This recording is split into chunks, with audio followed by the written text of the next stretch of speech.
नमस्कार, आवाज एट 9 में आपका स्वागत है। मैं हूं विपिन भट्ट। शुरुआत करते हैं हेडलाइंस के साथ। बजट में इनकम टैक्स के कई पेच, देरी से भरा रिटर्न तो देना होगा जुर्माना। 50,000 से ज्यादा घर के किराए पर किराएदार को भरना होगा टीडीएस।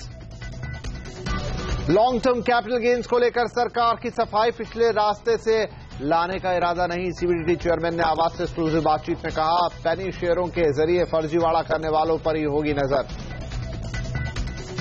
नई व्यवस्था आने तक बना रहेगा एफआईपीबी। बजट पर नेटवर्क 18 की खास बहस में सरकार ने दिए संकेत, बोर्ड खत्म होने के बाद विदेशी निवेश पर रेगुलेटर या मंत्रालय करेंगे फैसला। व्यापारी का काम है व्यापार करना, कानून ये वकीलों का काम है, मगर सरकार ये चाह रही है कि हम कानून भी सीख जाएं, व्यापार भी सीख जाएं। बजट में 3 लाख कैश लिमिट का व्यापारियों ने किया विरोध। डिजिटल लेन देन पर ट्रांजैक्शन टैक्स ना घटने से भी निराश। बजट से बाजार को दूसरे दिन भी बूस्टर डोज 4 महीने की ऊंचाई पर पहुंचा। मिड कैप शेयर चमके। नोटबंदी के असर से उभरी ऑटो कंपनियां, जनवरी में अनुमान से ज्यादा बिकी कारें, लेकिन 2 व्हीलर की बिक्री में हल्की गिरावट। और डीलर दे रहे हैं मारुति की कारों पर 50,000 रुपए तक डिस्काउंट। वैगन आर स्विफ्ट 30,000 तक सस्ती।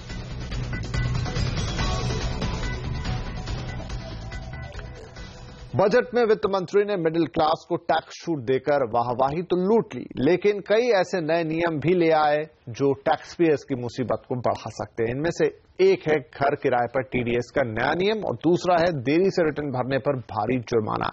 इस खबर पर और इन दोनों ही बातों पर ज्यादा जानकारी के लिए अब हमारे साथ हैं हमारी सहयोगी प्रियंका संभव। तो प्रियंका, सबसे पहले घर की बात कर लेते हैं। घर किराए पर टीडीएस का जो नया नियम लेकर आए हैं, कैसा है ये नियम, क्या इसके इम्प्लीकेशंस होंगे और क्या टैक्स पेयर्स को कोई परेशानी हो सकती है इससे?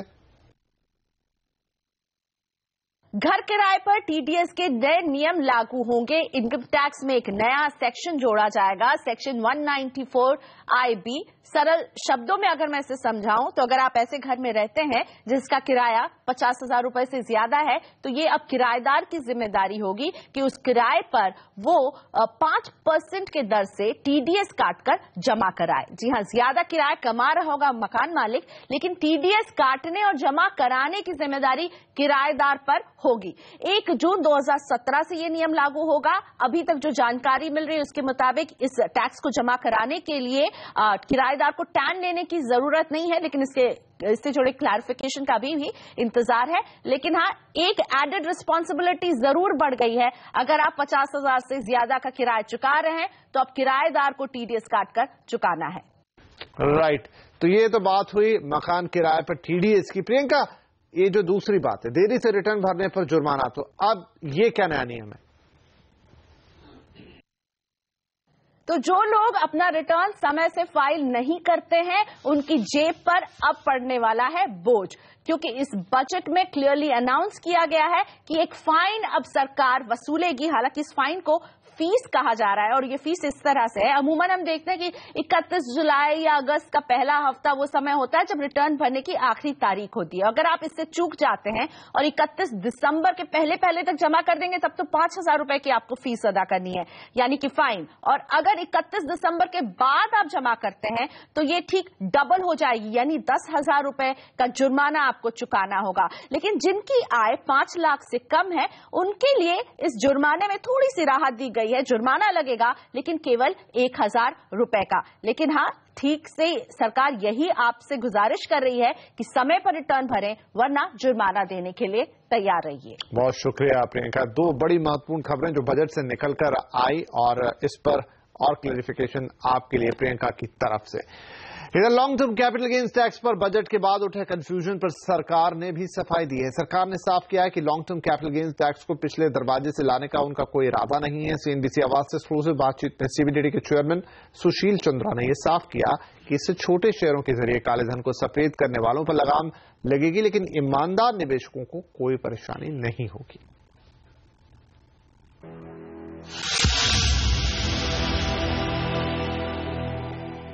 इसमें कोई भी चिंता करने की आवश्यकता नहीं है और ना ही ये हमारा उद्देश्य है। हमारा उद्देश्य खाली जो पेनी स्टॉक्स के थ्रू जो गलत तरीके से लॉन्ग टर्म कैपिटल गेन को अपने लोग इनकम कंप्यूट कर रहे थे, उसको खत्म करना है। बाकी जितने भी जेन्युइन इन्वेस्टर्स हैं, जो जेन्युइन बोनस शेयर्स हैं, जो जेन्युइन शेयर्स हैं, उनमें हमें किसी तरह की परेशानी नहीं होगी और जो यथास्थिति बनी रहेगी और उन पर कोई भी long term capital gain tax नहीं लगेगा। कुछ लोग अपनी जो अनअकाउंटेड इनकम है उसको bogus long term capital gain के जरिए उसको वाइट करने की कोशिश कर रहे थे और जो हम लोगों ने काफी पकड़ा है पिछले सालों के अंतर्गत, इसीलिए उसी अब्यूज को खत्म करने के लिए ही ये हम लोगों ने किया है। बाकी जेन्युइन इन्वेस्टर्स को परेशानी बिल्कुल भी नहीं होगी और इसमें आवश्यकता होगी तो हम इसका क्लैरिफिकेशन भी इशू कर देंगे। देखिए, ये एक एंटी अब्यूज प्रोविजन है। इसमें कोई भी अब्यूज अभी भी अगर अब्यूज करता है तो हम अभी भी उसको मानते नहीं है। अगर बोगस है तो बोगस ही चीज रहेगी। अगर जेन्युइन परचेज है और जेन्युइन सेल है, किसी चीज की कोई भी परेशानी की आवश्यकता नहीं है। और अगर अब्यूज किया गया है किसी भी चीज के लिए तो उसको प्लग करने के लिए विभाग हमेशा ही प्रयत्न करेगा।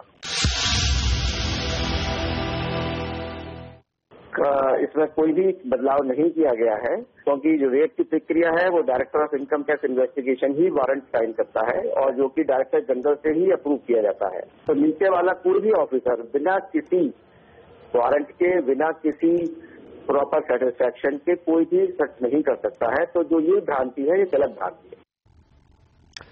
बजट में सरकार ने 3 लाख से ज्यादा नकद लेने पर रोक लगा दी है। अगर ऐसा कोई करता पाया गया तो उसे 100% जुर्माना लगेगा। लेकिन व्यापारी इस कानून का जमकर विरोध कर रहे हैं। उनकी दलील है कि वो व्यापार करे या सरकारी नियमों का हिसाब किताब रखे। आइए हम जानते हैं कि कल सरकार ने जो 3 लाख कैश ट्रांजैक्शन की लिमिट कर दी है उसके बारे में कारोबारियों का क्या कहना है। सर, कल जो सरकार ने बजट में अनाउंस किया है कि अब आप 3 लाख तक का ही कैश ट्रांजैक्शन कर सकते हैं। अगर आप उससे ज्यादा करेंगे तो आपको 100% जुर्माना देना पड़ेगा। इस पे आपकी क्या राय है? देखिए, हमें पॉलिसी समझ में नहीं आ रही। एक साइड आप ईज ऑफ डूइंग बिजनेस बोलते हैं और आप ये भी बात करते हैं कि अब हमको हमारे लोगों के ऊपर विश्वास रख के आगे बढ़ना है। और ये इस प्रकार का आर्टिफिशियल आप जो बैरियर लगाते हैं, इसमें स्मूथ बिजनेस में प्रॉब्लम आता है। अल्टीमेटली रुपया भी एक अनलिमिटेड लीगल टेंडर है, तो सरकार इसके ऊपर रिस्ट्रिक्शन क्यों लगाना चाहती है? इस प्रकार से क्या होता है कि मैं मेरे व्यापार की बात कितनी दिमाग में रखूं और सरकार के कानून कितने दिमाग में रखूं। व्यापार का काम है, व्यापारी का काम है व्यापार करना। सर, आपको क्या लगता है कि ये कैश लिमिट जो 3 लाख तक का है ये काफी कम है? सरकार नहीं, को देखिए, ध्यान देना चाहिए। ऐसा जहाँ तक लिमिट की बात है ना, लिमिट तो कायदे से होनी नहीं चाहिए। ये चीज देखनी चाहिए कि अगर कोई जरूरी है तो वहाँ पर फिर लिमिट नहीं होनी चाहिए। अब जैसे सपोज कोई बाहर से किसान वगैरह आते हैं, छोटे छोटे गांव से आते हैं, वो मंडियों में अपना सामान लेके आते हैं, तो वो तो जो ये चाहते हैं वो चेक वगैरह नहीं लेते। आज भी वहां पर इतना बैंकिंग वगैरह इतना नहीं है, तो उसमें दिक्कत आती है। बजट से नागपुर के व्यापारी भी काफी निराश हैं। उन्हें पूरी उम्मीद थी कि बजट में डिजिटल इकोनॉमी को बढ़ाने के लिए ट्रांजैक्शन चार्ज खत्म होगा, लेकिन बजट में इस बारे में कुछ नहीं कहा गया। व्यापारी अपने आप को ठगा सा महसूस कर रहे हैं। आइए देखते हैं क्या कहना है नागपुर के ट्रेडर्स का। बहुत बढ़ावा दिया था डिजिटल पेमेंट्स पर जाने के लिए। अब सब consumers are going towards digital payment, they are swiping their cards, but government ने उसमें कोई अनाउंसमेंट नहीं दी है। पीओएस मशीन पे सिर्फ एक्साइज ड्यूटी का दर कम किया है। गवर्नमेंट का जो कहना था कि वो एक ही सेगमेंट पे कैशबैक की बातें कर रहे हैं, यूपीआई, भीम। मेरा कहना यह है कि एक नॉर्मल ट्रांजिशन प्रोसेस होना चाहिए। कैश इकोनॉमी से पहले अपन डेबिट कार्ड, क्रेडिट कार्ड पर जाएंगे, उसके बाद ही भीम, यूपीआई या ऐसी चीजों पर यूज बढ़ेगा। गवर्नमेंट को जो डिजिटलाइजेशन कराना था, उसके लिए जो लोगों को सीखना है, उसके लिए उसके ऊपर जो चार्जेस लग रहे हैं उसके अंदर में छूट देनी थी, जिससे लोगों का डिजिटाइज की अवेयरनेस बढ़ता था। लोग कैश से प्लास्टिक मनी की तरफ बढ़ते थे। पूर्व वित्त मंत्री पी चिदंबरम ने कहा है कि ये बजट लोगों के साथ धोखा है। नोटबंदी के दौरान आम आदमी से लेकर कारोबारी तक सबको करोड़ों का नुकसान हुआ है, लेकिन बजट में उन्हें कोई राहत नहीं दी गई। Key sections of the people feel cheated and let down. Firstly, the sections of the people most affected by demonetization were the farmers, farm workers, manual laborers, the self-employed, artisans, and micro, small and medium business persons. They lost crores of rupees in the form of wages, incomes, and capital. There is absolutely nothing in the budget for these sections. केंद्रीय मंत्री और BJP नेता रविशंकर प्रसाद ने budget पर P Chidambaram की प्रतिक्रिया को उनकी पीड़ा बताया है। उन्होंने कहा कि चिदम्बरम ने जो कहा उसे वो खुद भी सही नहीं मानते होंगे। चिदम्बरम साहब की पीड़ा मैं समझता हूं। वो सत्ता से बाहर हैं। लंबे समय से वित्त मंत्री के रूप में उन्होंने भारत की अर्थव्यवस्था के साथ ऐसा अनर्थ किया कि वो भी एक बहुत बड़ा कारण था कि देश की जनता ने कांग्रेस पार्टी को इतनी निर्णायक हार दी। तो मैं इसकी पीड़ा समझता हूं, लेकिन मैं ये भी जानता हूं कि जो आलोचना चिदम्बरम जी कर रहे हैं उसको वो भी विश्वास नहीं करते। बजट के अगले दिन भी बाजार में आज तेजी का मूड कायम रहा। हालांकि तेजी की रफ्तार थोड़ी सुस्त पड़ती नजर आई और ऊपरी स्तरों से मुनाफा वसूली भी नजर आई। कारोबार के ज्यादातर समय निफ्टी 8,700 के पार रहा। कारोबार के आखिर में निफ्टी 18 और सेंसेक्स 85 पॉइंट्स की बढ़त के साथ बंद हुए। कई दिनों की पिटाई के बाद आज आईटी और फार्मा शेयरों में चमक दिखी। अरविंदो फार्मा, डॉक्टर रेड्डीज और सन फार्मा में आज अच्छी खासी खरीदारी आई। आईटी शेयरों में टेक महिंद्रा और टीसीएस में बढ़त देखने को मिली। इसके अलावा बैंक शेयरों में भी आज बेहतरी देखने को मिली है, लेकिन ऑटो शेयरों की रफ्तार आज थमती हुई नजर आई। मॉर्गन स्टैनली के एमडी रिदम देसाई का कहना है कि सरकारी कर्ज में कमी आने से बाजार को लंबी अवधि में फायदा होगा। अच्छी चीज ये है कि मार्केट का एक्सपेक्टेशन था कि कैपिटल गेन्स टैक्स आ जाएगी, तो वो नहीं आई। इनडायरेक्ट ट्रांसफर्स पे क्लैरिटी आ गई। मेरे हिसाब से डेफिसिट का जो नंबर है वो ठीक ठाक है, नंबर्स भी ठीक ठाक है, लेकिन जो सबसे बड़ी बात है मार्केट की मीडियम और लॉन्ग टर्म परफॉर्मेंस के लिए वो ये है कि सरकार ने कमिट कर दिया कि कर्ज जो है सरकारी वो जीडीपी की तुलना में 7% पे आ जाएगा अगले 5 साल में। और यहां पर वक्त हुआ एक छोटे से ब्रेक का। ब्रेक के बाद नोटबंदी के दर्द से उभरा ऑटो सेक्टर, बिक्री में दिखने लगा है सुधार। पूरे डेटा इस ब्रेक के बाद।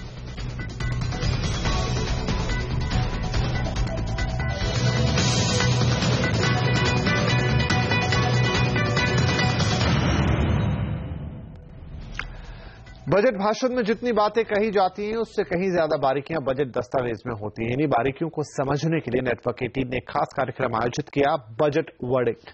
इस आयोजन में वो तमाम लोग शामिल हुए जिन्होंने बजट को अंतिम रूप देने में अहम भूमिका निभाई। वित्त मंत्रालय के सभी आला अधिकारी और कॉर्पोरेट इंडिया के कई जाने माने चेहरे इस कार्यक्रम में शामिल थे। इस मौके पर नीति आयोग के सीईओ अमिताभ कांत ने कहा कि पिछले 2.5 सालों में भारत का एफडीआई तेजी से बढ़ा है, लेकिन भारत को मैन्युफैक्चरिंग यूनिट बनने में अभी थोड़ा और वक्त लगेगा।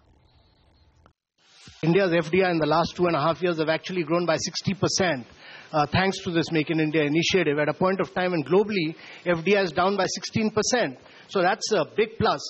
I think also Make in India brought ease of doing business right in the forefront. This competition among states. I mean, it's a work in progress, but it brought it right in the forefront. It brought in a new intellectual property rights policy. It's done a lot of good in terms of, the pendency on IPR, patents, on trademarks, etc. Now, you can't become a manufacturing nation overnight, so much of this work is in progress. But even in this budget, I think there's a lot in fine print. Okay. I mean, in terms of inverted duty structure. और यहां पर हम अगर बात करें कि network 18 के खास आयोजन बजट वर्डिक्स में शामिल हुए आर्थिक मामलों के सचिव शक्तिकांता दास ने कहा कि एफआईपीबी अगले कुछ महीनों तक रहेगा जब तक उसकी जगह कोई दूसरा विकल्प नहीं मिलता है। Modality of abolition of the FIPB. Now that will be announced, I would expect, in the next couple of months or so. That is the timeline for announcement, and in any case, the decision will be implemented during 2017-18. That means so the FIPB stays for the next few months, you're saying? It would remain naturally till you have a successor mechanism which is in place. Naturally, the FIPB will remain and it will continue to consider applications. हम बात करेंगे auto numbers की, क्योंकि auto बिक्री पर नोटबंदी का असर अब खत्म होता दिख रहा है। सभी बड़ी ऑटो कंपनियों ने ऐसे जनवरी में दिसंबर के मुकाबले अच्छी बिक्री दर्ज की है। जनवरी में मारुति की बिक्री मासिक आधार पर 22% से ज्यादा बढ़कर 1,44,000 गाड़ी से ज्यादा रही। वहीं टाटा मोटर्स की बिक्री में 13% का उछाल देखने को मिला और 46,000 यूनिट से ज्यादा रही। महिंद्रा एंड महिंद्रा की 8% बढ़कर 39,000 यूनिट से ज्यादा रही। टू व्हीलर्स कंपनियों की बात करें तो हीरो मोटो की बिक्री में शानदार उछाल आया। कंपनी ने जनवरी में 4,87,000 गाड़ियां बेची, जो पिछले महीने के मुकाबले 47% ज्यादा है। वहीं बजाज ऑटो की बिक्री 7.5% बढ़कर 2,42,000 यूनिट रही। अगर आप मारुति सुजुकी की कार खरीदने का मन बना रहे हैं तो आपको 50,000 रुपए तक की छूट मिल सकती है। ये छूट मारुति के डीलर्स अपनी तरफ से चुनिंदा मॉडल्स पर ऑफर कर रहे हैं। ये छूट आपको मारुति के 4 मॉडल्स पर मिलेगी। मसलन अगर आप स्विफ्ट डिजायर खरीदते हैं तो आपको 10 से 25,000 रुपए की छूट मिलेगी। इसी तरह स्विफ्ट खरीदते हैं तो आपको 20,000 रुपए की छूट मिल जाएगी। वहीं सियाज पर आपको 10,000 और वैगन आर पर 20 से 30,000 रुपए की छूट मिल जाएगी। आज पंजाब और गोवा में चुनाव प्रचार का आखिरी दिन था। दोनों राज्यों में 4 फरवरी को वोट डाले जाएंगे। गोवा में सत्ताधारी बीजेपी, कांग्रेस, आम आदमी पार्टी और शिवसेना के नेतृत्व वाले गठबंधन के बीच मुकाबला है। वहीं पंजाब में अकाली दल बीजेपी गठबंधन का मुकाबला कांग्रेस और आम आदमी पार्टी से है। प्रचार के आखिरी दिन पंजाब के संगरूर में राहुल गांधी ने केजरीवाल पर निशाना भी साधा। पहले पंजाब को बर्बाद किया था, जिनके कारण यहां हिंसा हुई थी, वही शक्तियां फिर से खड़े होने की कोशिश कर रही है। बम ब्लास्ट हुआ, कुछ दिन पहले बम ब्लास्ट हुआ, 6 लोग मारे गए। और अरविंद केजरीवाल जी जो है, दिल्ली के मुख्यमंत्री हैं, वो इन शक्तियों को मदद कर रहे हैं, उनको खड़ा होने दे रहे हैं। और ये सबसे पंजाब के लिए सबसे डेंजरस बात है। एयरसेल मैक्सिस डील मामले में पूर्व टेलीकॉम मंत्री दयानिधि मारन, उनके भाई कलानिधि मारन पर लगे सभी आरोपों को विशेष कोर्ट ने खारिज कर दिया है। मारन बंधुओं पर टेलीकॉम कंपनी एयरसेल के मालिक शिवा शंकरन पर यह दबाव बनाने का आरोप था कि वो मैक्सिस को एयरसेल की हिस्सेदारी बेच दें। सीबीआई और ईडी ने उनके खिलाफ चार्जशीट में कई तरह की आपराधिक धाराएं लगाई थी। मारन बंधुओं ने कोर्ट के सामने कहा कि शिवा शंकरन खुद ही अपनी कंपनी बेचना चाहते थे, ऐसे में दबाव बनाने की कोई जरूरत नहीं थी।